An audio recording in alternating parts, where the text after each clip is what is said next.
Welcome to Salvage, a podcast for conversations with artists about the repurposed materials they use in their art practice. Hi, thanks for being here. Please enjoy my conversation with Elise Vazelakis. Elise, a Los Angeles-based textile artist, creates sculptural textiles and installations that explore themes of consumption mapping and capitalism. Central to Elise's work is the juxtaposition between the resilience of certain materials and the fragility of others, a theme that permeates her artistic exploration. By integrating discarded items and single-use plastics with fiber elements, Elise forges a unique space that bridges the realms of textile and sculpture, constantly pushing at the boundaries of her craft. Each of her series is distinct, marked by the incorporation of unexpected materials that infuse her pieces with unpredictability and a captivating aesthetic. Well, thank you so much, Elise, for joining me here today. I don't remember how long I've been following you, but I think what really caught my attention in your Instagram feed was your woven sculptures with those prime bags. Yeah. I was like, wait, what is happening here? They look so amazing. So I'm very happy to have discovered you. Yeah. Um, Thank you. And likewise with you. I mean, we're two kindred hearts as far as Clearly. material usage. Yeah, yeah. So were you an artist as a kid? I wasn't as a kid, but my first influences were with both my grandmothers. They both taught me to sew. One, Ah, a treadle sewing machine, which is a non-electric sewing machine. And so you use the pedals to make yeah. it, which is very much like a loom, weaving loom. Oh, okay. I didn't even think about that, but yeah, Yeah. I guess that makes Yeah. sense. Yeah, and my other grandmother taught me like hand sewing. So Uh-huh. I started I always saw things visually and I really wanted to go to art school, but my dad was like, "No, you'll go to business school or be a lawyer." And I was like, "Okay, business school." And so, that was fine. And so later in life, after I had my children, I stopped and kind of closed down my business aspect of my life, I started doing art. And so my first inroads were drawing and painting and Ah, sculpting. okay. And then I found fiber art about, I'd say almost 15, 20 years ago. Uh-huh. And it just felt like I went back to my roots Yeah, yeah. and my childhood. And it felt very authentic and something that was really, it resonated with me. Uh-huh. And did you then go back to school for art? I did. During the right before the pandemic, I had always wanted to go to art school. Uh-huh. And I found a school here through an organization called Textile Arts LA.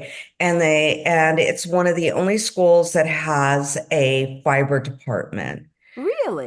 Program, I should say, fiber and textile program with Huh. 15 looms, dye vats, paper making facilities. Oh, amazing. What else? It was phenomenal. And so I applied for my master's.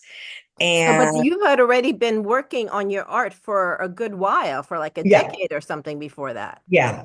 Oh, Well, yeah, probably 15, 20 years. yeah. So Oh, they were even kind of more. like, why do you want to go back to school? And I'm like, well, I think it's never too late to reinvent yourself and keep Absolutely learning. not. And so I got in and I hadn't been to school in 40 years. So, it was just wonderful. It was just great being around younger energy and the professors were phenomenal. And, Mm. I learned a ton in a formal kind of a setting which was a great balance to self-taught and my grandmother's, Yeah, of first. course. Yeah, I think about it every now and then. I have a BFA. I did go to school for art, but it was for fashion design, so it wasn't Oh, really nice. art art. And Right. now it's been, I don't know, 30 years or something. And I think about, and I actually have always wondered whether I should take an MFA and always like had this hidden desire to do it. Um, so I don't know if I will, but I keep thinking about it. Yeah. I think you're always learning, no matter what profession or what age you're in. So, but to take it that to that next step and make it official, Yeah. so to speak, Yeah. that's Yeah. There were that. a few times I thought, what the heck am I doing? This is like really a lot, you know? Mhm.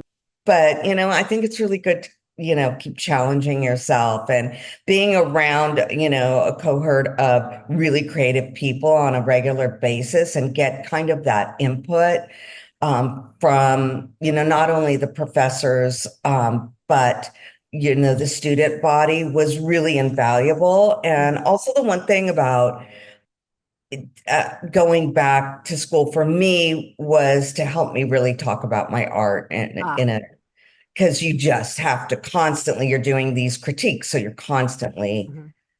Yeah, I think talking that's about, huge.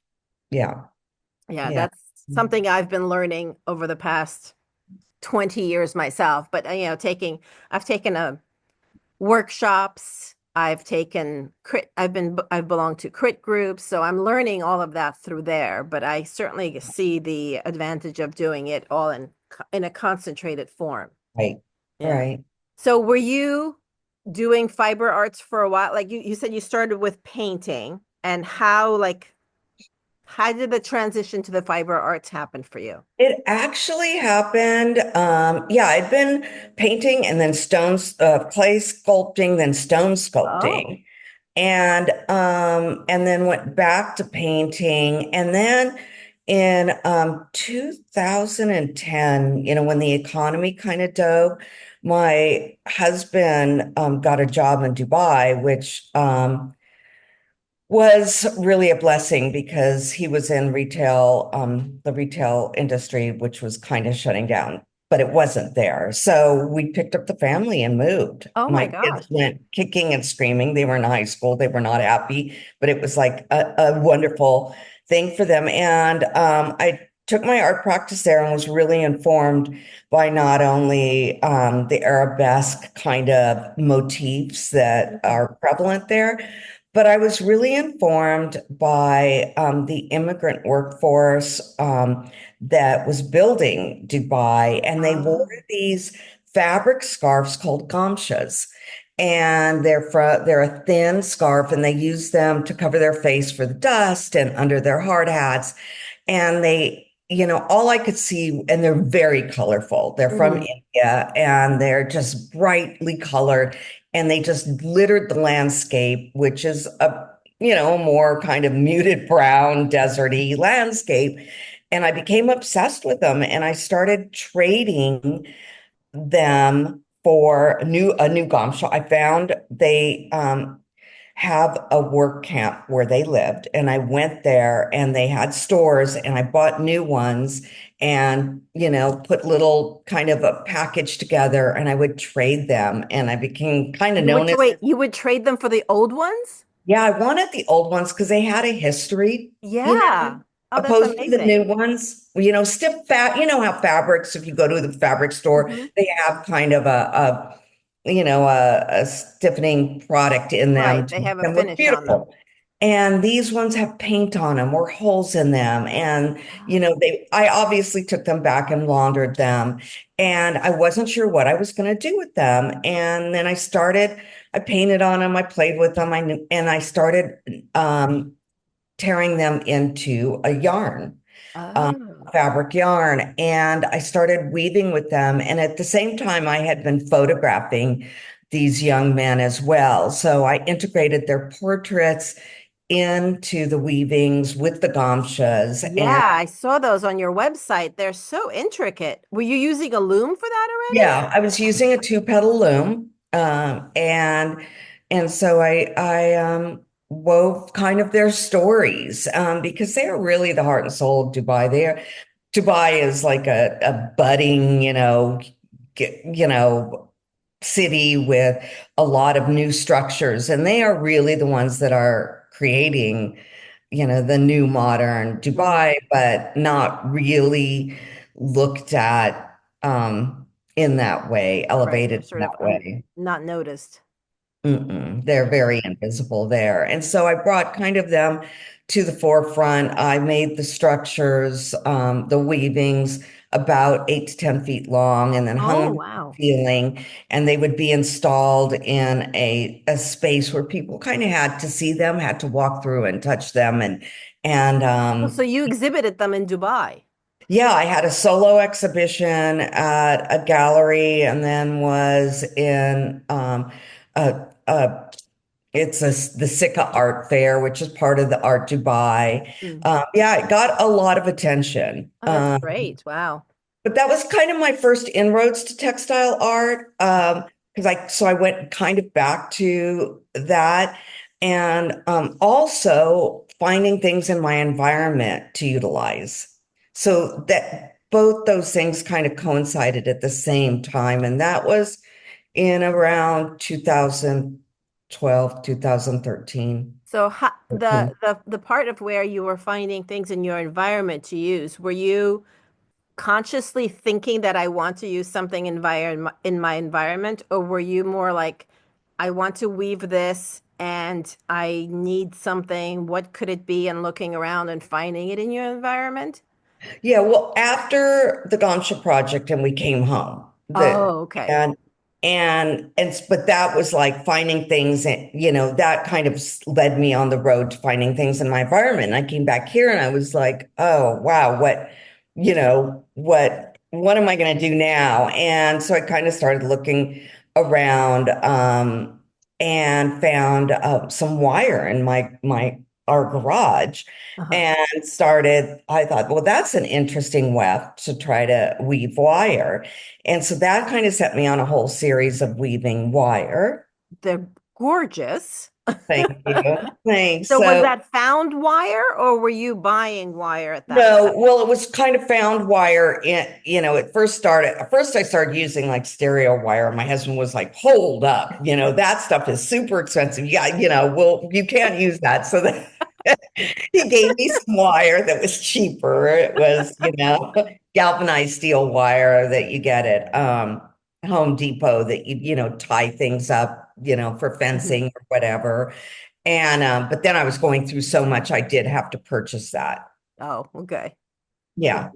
Yeah, I purchased that in bulk kind of spools. Uh-huh. Wow. And you can use a textile loom to weave wire? Yeah. Yeah. Wow.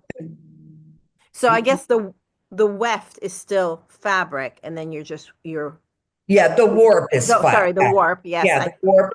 No, that's okay. It took me a long, the warp is a fabric. uh-huh. I mean, there are people that do warp with wire and then Oh, use the weft as wire too. oh wow. And, I was informed obviously by Ruth Asawa, she was not weaving with a loom, but doing kind of a hand crocheting her Right. sculptures, and they're all wire. But there are some artists, fiber artists that are doing the warp and the weft, but that's a lot harder. Yeah. I have tried that, but yeah, mine was fabric, combined fabric and Mhm. different kinds of metals. And how did you from there go to single-use plastic? Oh wow. It was a progression. It started where I really started looking at my own consumption patterns Mm. and mapping my own consumption, and by that I mean I started saving all my single-use plastic. That, And but what prompted that? Like, did you like have a revelation about the plastic pollution, or was it just yeah, something you noticed yourself and were curious?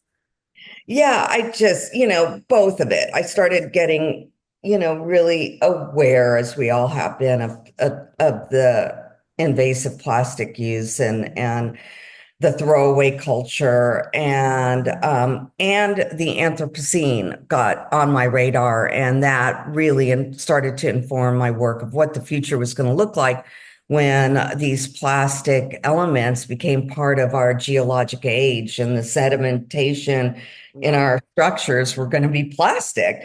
Um, and so I just started looking at my own consumption and I thought, oh, I cook a lot, so I don't, do a lot of takeaway and I do farmers markets.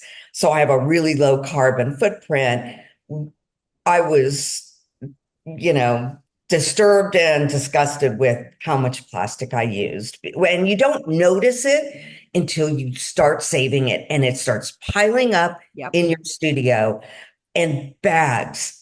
Because when you're throwing it away, it's kind of like, oh, I don't see it Right. anymore. I'm Out of not sight, out of looking at mind. it. Yeah. Yeah. And I started collecting it, mapping it. By that, I started logging everything. So on Oh. a day-to-day basis, I would, collect it all, log it. And, you just don't even think about, your lipstick container or your hair Mhm. shampoo or your lotion, not to mention all the things that I was cooking with that, I would just go, oh no, and Yeah. so I started to try to make a conscious effort. So yeah, it was just kind of A it all kind of culmination. happened Yeah. at once. Wow. But also the thing that really catapulted me into looking at the environment and environmental change was I was directly affected by climate change in 2018 because my house burned down in the 2018 Woolsey fire over Oh. in California. Oh my goodness. I'm so Yeah, sorry. Wow. yeah, it was a devastating and a really difficult time. But like through all difficult times, there's a tremendous amount of growth. And um, I started to really look at, what was happening in our environment, and that it really informed my work as well, because when we started rebuilding the Hmm. structure, we were living on the premises while we rebuilt, and I started to really be informed by a lot of the items that were going into the restructuring of the house that were Oh. going to be hidden. So concrete ties, nails, everything that goes. Insulation, probably? Yeah, installation, all the things that this stuff called bison board that's you put under tile that is kind Right. of a waterproofing material. I started to become really interested in the construction materials that were going into the house that were ultimately going to be covered Hmm. uh, and not seen. And I called that series Exposed. And so I kind of started to, expose, and it was kind of also looked at how we kind of cover up a lot of things in our own persona So were you that. using those materials to make art? Yes, I wove. That's a whole series called Exposed, and I wove a lot of the items into the Oh, loom wow. woven fabric, but also then like the bison board, it's already a grid pattern. So I took Mhm. pallet ties and started to weave them into the Ah. structure. So there was all kinds. I used different things, different textile methods, and that's kind Mhm. of my practice reflects traditional textile practice, but with unconventional items. So Right. I'll do knitting, crocheting, weaving, basket weaving, twining. It just really depends on the materials that I find. Hmm. And then I integrate them into kind of a traditional technique. Right, right. No, it's incredible. I mean, your website, it's a very good website with a lot of really good photos, I have to say. It was like, wait, what's that? I kept looking at it and going, oh wait, what is that? What's happening here? It's very fascinating to get lost in. Wow. Oh, thanks. I need to update it. Oh, don't we always need to Oh, update our website? God. I know. And then also when I was on site, I noticed all the water bottles the construction Mm. workers were using. I kind of went back to the construction workers, and they weren't really recycling their water bottles. So I started collecting them. They were ending up in the, 40 yarder or in the trash bin. So I started collecting them, washing them, taking the labels off and the caps. And I wove the caps. How did you weave the caps? I drilled a hole into the caps and then strung them Yeah. like a necklace. And then when the warp would open, I would put them through. Oh, So, wow. and then I utilized the labels, wove those as well as twined those, and then started using repurposed thrift store sweaters. I unraveled those, utilized that yarn, Huh.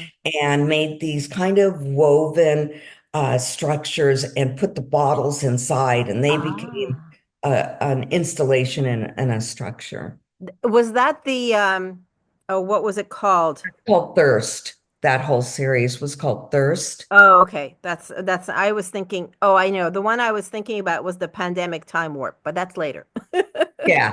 That was during that time too. I was coiling around irrigation tubing and Oh, okay. medical grade tubing. Wow. And kind of a way to keep time for me because days like kept just get blending into another time. And so I started coiling around this tubing, and then I would make a break and when the day ended. And Oh. and then there was actually a sound component that my son helped me develop that kind of coincided with that work as well. Oh, how cool. Wow. And where were you getting the tubing? Um, on site, some of the irrigation tubing that they were utilizing as well, and then just the medical tubing I got online. Oh, Yeah. gotcha. And that kind of brings us up to my latest body of Yes, work. tell me. It- So prime bags. Okay, yeah, so you saved them for a while. It's easy enough. yeah, I've saved some myself. yeah. No, I won't be sending you any, don't worry. Okay. I got a lot of people sending them to me now because I actually, I had saved them as part of my mapping my consumption. I had, had a whole stack and then started sewing with them Oh, okay. and Oh, I think making, I saw you had something quilt-like with it. yeah, Yeah. exactly. And so I started sewing with all of my single-use plastic that was kind of a thinner plastic and creating, structures with those. But then I was like, what else can I do with those? And they aren't recyclable, just No, no, FYI it to your doesn't matter viewers. what they say on them. They're not recyclable. No, but it's deceptive because it's Yeah, got the facing arrows. But yeah, if you look closer, it says store drop off only. yeah. And then they say that they're made into pellets, but now the newer ones actually have a line So through they're them. not recyclable at Yeah, all. Yeah. yeah. Well, did you So, know that those chasing arrows were invented by the plastics industry to start with? no, Yeah, that's doesn't, just something I discovered recently. yeah, doesn't So it's surprise me. greenwashing from the start. Yeah. I just started, I kind of go through series and then I started to get really informed by basket weaving. And Mm. I love to look to the past, especially with textiles, since it's embedded in such ancient practices. Yeah. And basket weaving is one of the oldest textile techniques. And so I started wondering if I could make a yarn out of this material. And I kind of crafted and found a way to make a continuous uh, Strand.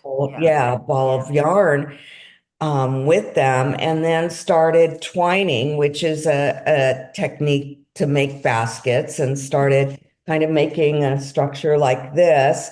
This is a Did you smaller. know how to do basket weaving before that? Was that I part of your actually, practice already? well, I had actually, well, during my MFA, there was Oh, right. sculptural class of taking traditional textile techniques Hmm. and making sculptures.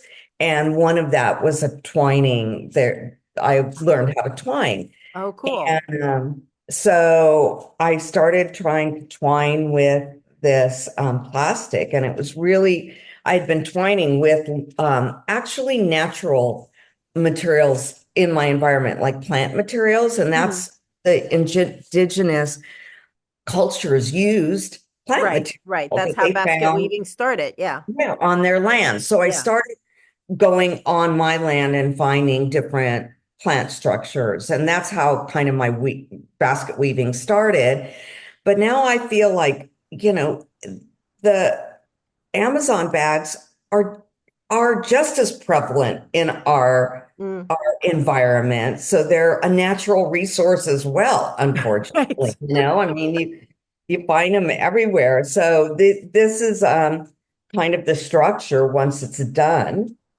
Yeah, they look like beautiful fiber baskets. Yeah, yeah, And does the yeah, actually I've noticed this too. So I stitch on them. I do, collage work on them and I stitch them by hand and machine. And they do get a little softer as you're working with them, yeah, just like a natural fiber would. yeah, Yeah. absolutely. And especially if you cut them really thin, then Yeah. they're even more pliable. But yeah, it's not as yummy as a plant material No. or a fiber material. Like I was using waxed linen a lot. Mm, I've gotten used to it, and I yeah. like the pattern that it kind of creates as Right. well. Now, do you separate the orange bags and the blue bags, or you combine Yeah, the two? I do, but I did at first have only blue bags because they were only like that light blue That's bag. true. Yeah, the orange bags are more unusual. I don't know. There's Yeah, probably and then some they kind of a started kind method to their madness of what of, the kind of bags they're sending and stuff at in. Christmas time, I think last year they had like red ones. So, Oh, okay. and now they have a darker blue one.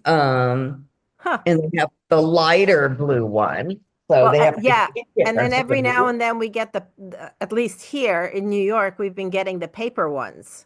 They are, there's about 15 billion plastic Amazon envelopes created a year in just North America. Oh, wow. So there has been, from environmental groups, a push for Amazon to switch their packaging. And so they are phasing out these envelopes. Yeah, I wonder if they really are though, because there was a period, I want to say a couple of months ago, I noticed that whatever something came from Amazon, it was in a brown paper bag. And I was like, "Oh, hey, look, they're doing it." But then it kind of stopped. And now everything is back in plastic again. Yeah, I have noticed that too. So I think they're trying to phase out the plastic because I think a lot of their vendors, when you order something on Amazon, then a lot of times it'll come from their warehouse, but a lot of times, many times it will come from a vendor directly who Right. have those bags in stock. Right. So I think, it's just going to be a process like anything, but hopefully that, I will be out of plastic bags and they will go completely to the paper. I hope so. But Yeah, I hope I, so too.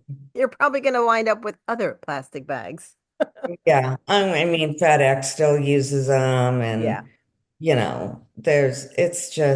it's invasive. It's No, it overwhelming. really is. I every now and then, somebody will comment on my work and say, "Well, they just outlawed plastic bags in New York State, which is now a couple years. Are you Yeah, going to run out?" No. no, No, mhm, not no. an issue at all. Yeah, yeah, they've been outlawed here as well, but they're still being utilized. And, if you order something or even buy like a t-shirt at a brick and mortar store, it's a lot of times packaged in a thin plastic, which Yeah. is not recyclable either. You can't even make pellets out of that. No, no. And actually what I've noticed here lately is, yeah, when the plastic bags were outlawed, everyone went to paper bags. And then they were told that if they had a stash of plastic bags, they could use them up. Yeah. Well, it's been like 4 years. They're still using them up. Yeah. I don't understand how that is. But now they have these bags that look like cloth bags.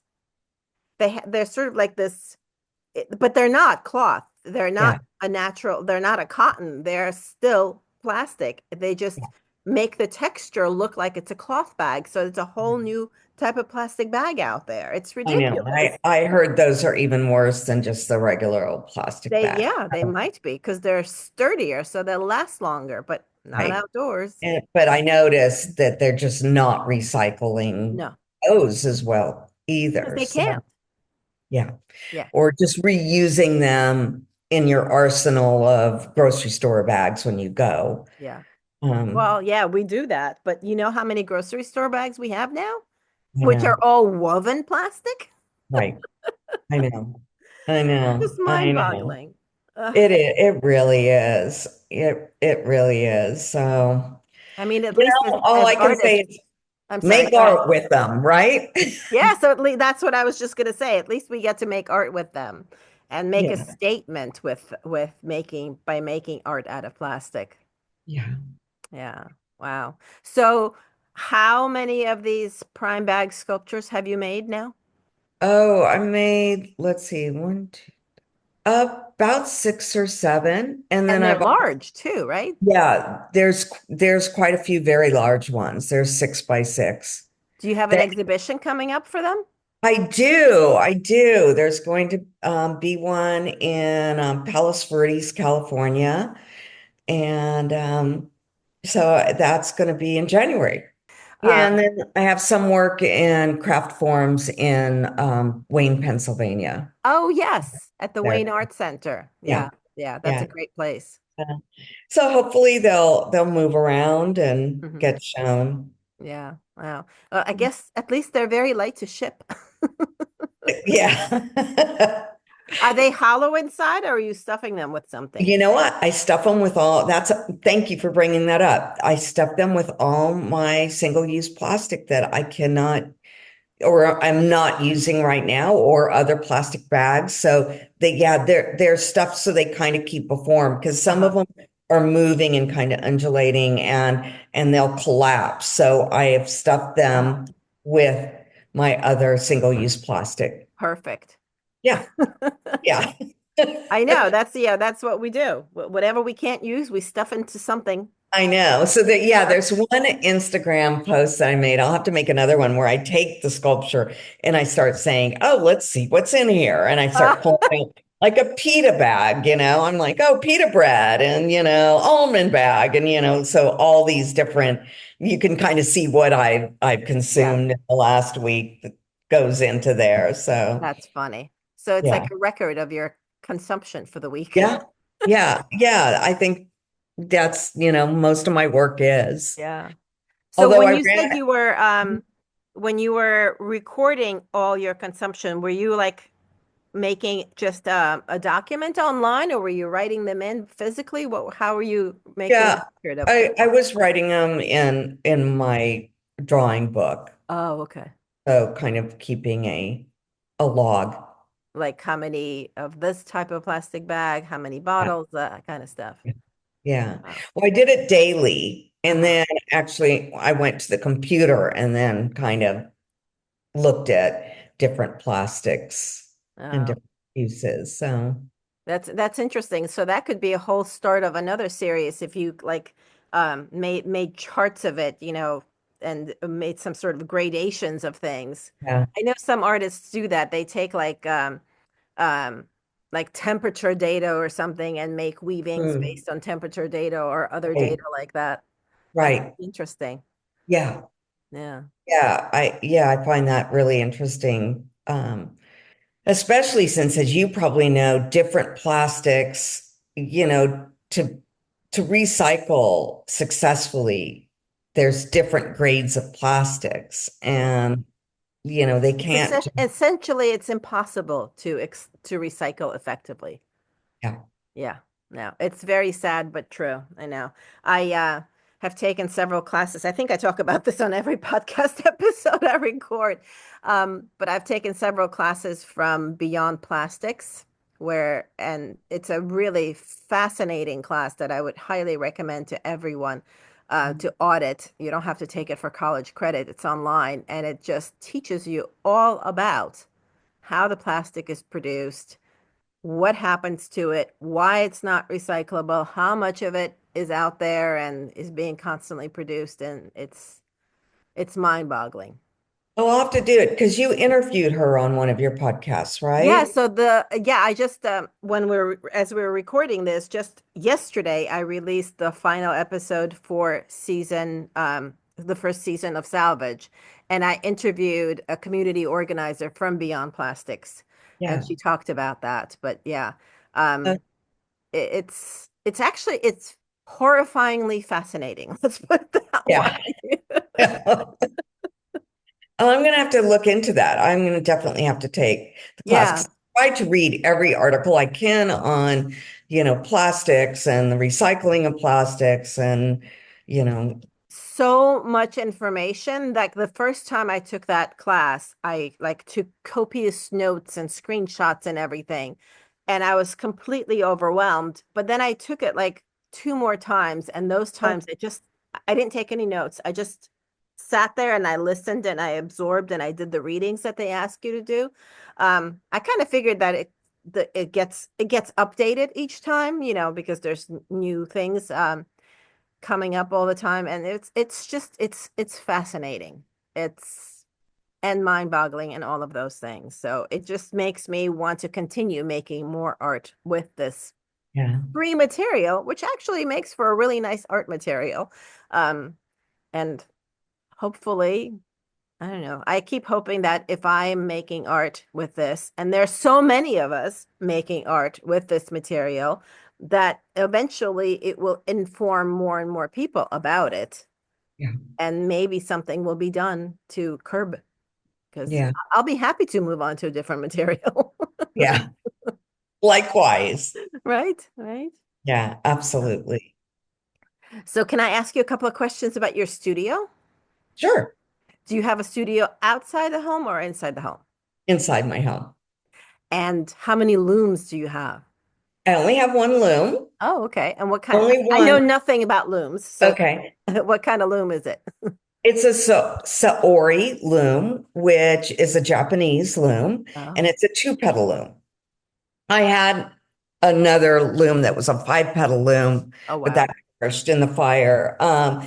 And but I find, two-petal loom, and then I do hand weaving a lot. Oh, So okay. I'll make like a frame loom Mm-hmm.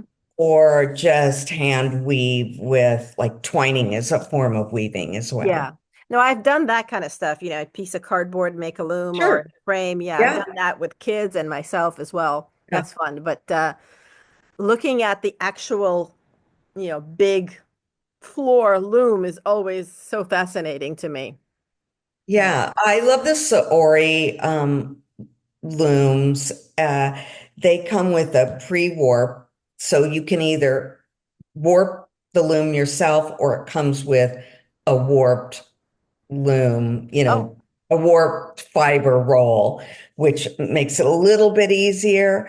And they're portable. Mine like folds up, which is oh, really nice. So if I feel like taking it down, downstairs or into the main, uh-huh. my husband always jokes like the whole house is basically my studio, Yes. like there's stuff everywhere. So, yeah, a bone of contention there. So yeah, I Yeah. can fold up my loom and take it into the main, Yeah. kitchen space. And Wow. That's very cool. And so do you sometimes weave like, I don't know, a rectangle of material on a loom and then sew it together into a form? yeah, yeah, absolutely. The Oh. wire weaving, since the loom was only like 42 inches wide, Hmm. and my other loom previously was 30 inches, I would do big long strips and then actually sew them Oh. together. And would that Absolutely be by hand or by machine? both. Oh, Both wow. the wire weavings I obviously had to do by hand, and I did Yeah. it with Yeah. wire.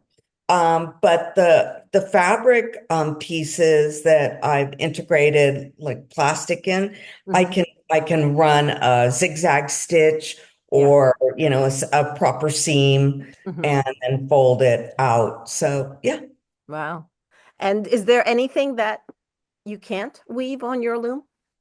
These concrete ties from the construction, I did weave them, but I couldn't. When you weave fabric, it goes around and it ends up like rolling onto the bottom. So Okay. you've got the warp that's rolling, and then the finished kind of product rolls in. Uh-huh.